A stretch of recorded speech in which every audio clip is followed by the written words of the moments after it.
Et salut à toi, j'espère que tu vas bien. Aujourd'hui, on se retrouve pour un nouvel épisode dans lequel je vais te parler de la vitamine C. Et est-ce que te supplémenter en vitamine C, comme beaucoup de personnes le font, va impacter négativement tes performances et donc te faire chuter à long terme? Eh bien, c'est ce qu'on va parler aujourd'hui. Et juste avant de commencer, si tu ne sais pas du tout à quoi sert la vitamine C et pourquoi se supplémenter peut parfois être une bonne idée, eh bien, je t'invite à aller écouter l'épisode 189 du podcast où je te parle vraiment de la vitamine C. Et d'ailleurs, j'en ai fait plusieurs épisodes. Mais dans l'épisode 189, je te parle vraiment des fonctions de la vitamine C et à quoi elle sert avant de te parler dans un épisode un petit peu après celui-ci, et bien de concrètement comment en avoir suffisamment.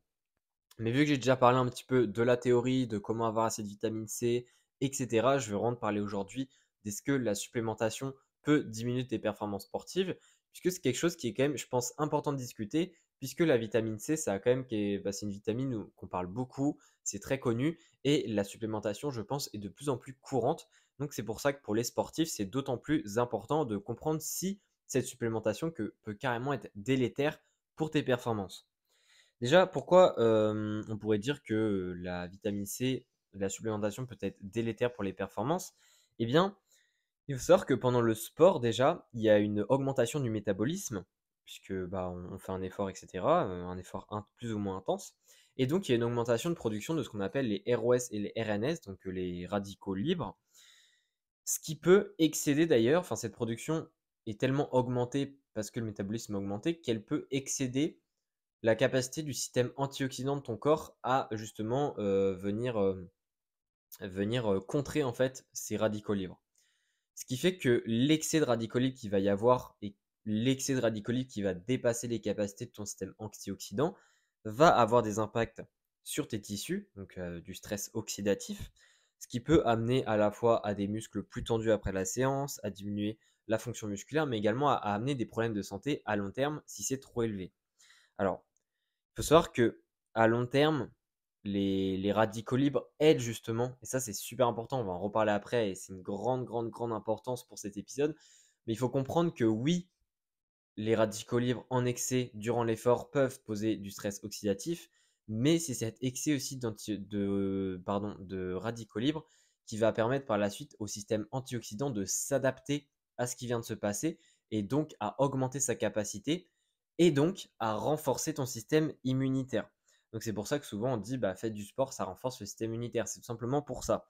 C'est-à-dire que plus exactement, le fait qu'il y ait à long terme une surproduction de radicaux libres durant l'effort et que ça vienne un petit peu surpasser, enfin dépasser les capacités de ton système antioxydant, ça fait que ça t'adapte, ça permet à ton muscle de se remodeler de la bonne manière et ça permet également de renforcer ton système immunitaire et donc de diminuer ta mortalité de manière globale.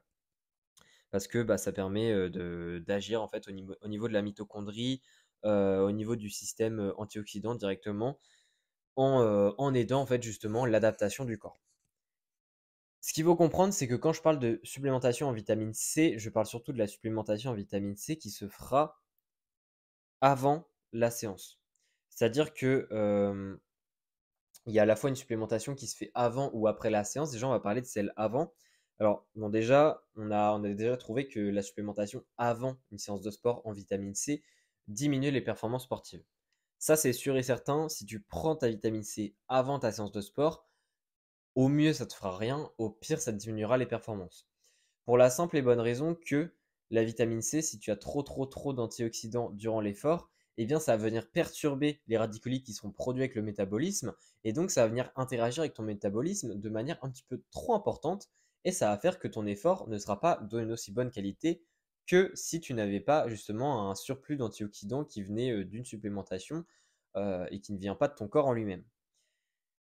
Également, après enfin, si tu fais une supplémentation en vitamine C après l'effort, là, c'est un petit peu plus flou.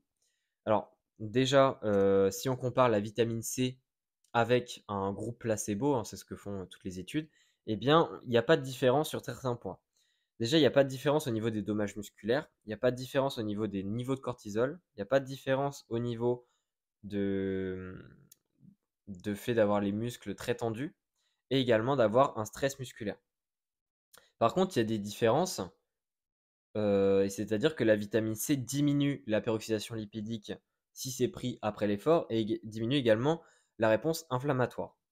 Il faut savoir que la diminution de la peroxydation lipidique et de l'inflammation, si la vitamine C est prise après l'effort, eh bien, ces deux points-là vont être diminués immédiatement après l'effort, jusqu'à même 2 heures après l'effort.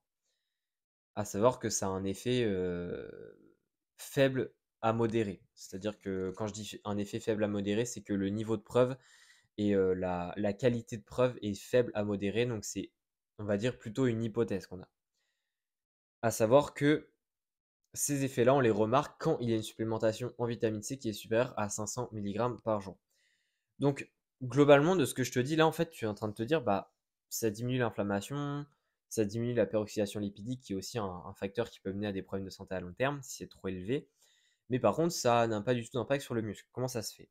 Alors, déjà, on n'a pas assez de données pour concrètement savoir et expliquer le pourquoi du comment de chaque point. Donc ça, on n'a pas vraiment de réponse.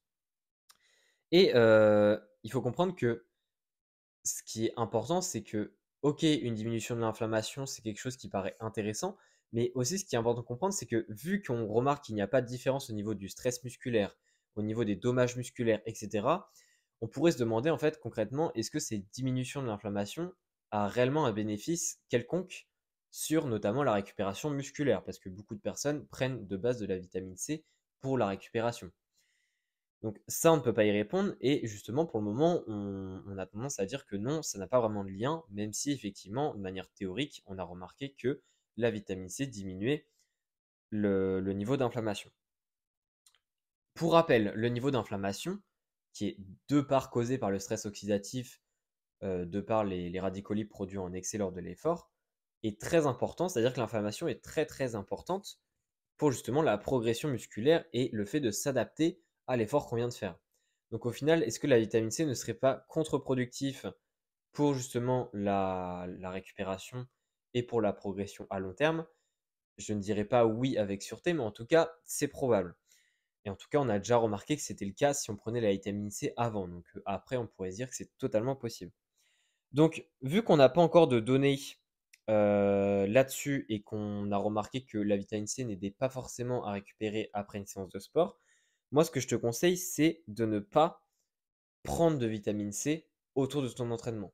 Peut-être en prendre à côté dans la journée pour une raison quelconque, ok, mais de ne pas en prendre autour de l'entraînement avec espoir que ça va t'aider à performer, puisque au mieux, ça ne te fait rien, comme on l'a remarqué dans les études, ou au pire, ça diminue tes performances, comme d'autres études l'ont également remarqué. En tout cas, j'espère que cet épisode t'aura plu. Évidemment, c'est assez court, hein, mais c'était quand même un sujet, je pense, qui était très très important de discuter. N'hésite pas à laisser une note sur le podcast comme d'habitude évidemment. Mais moi, ce que je t'invite surtout à faire, c'est de télécharger mon guide PDF gratuit sur le pré-workout pour justement vraiment améliorer tes performances en faisant quelque chose avant ta séance de sport et plus précisément en prenant une collation adaptée à l'effort que tu vas fournir. Et on se dit à la prochaine. Allez, ciao.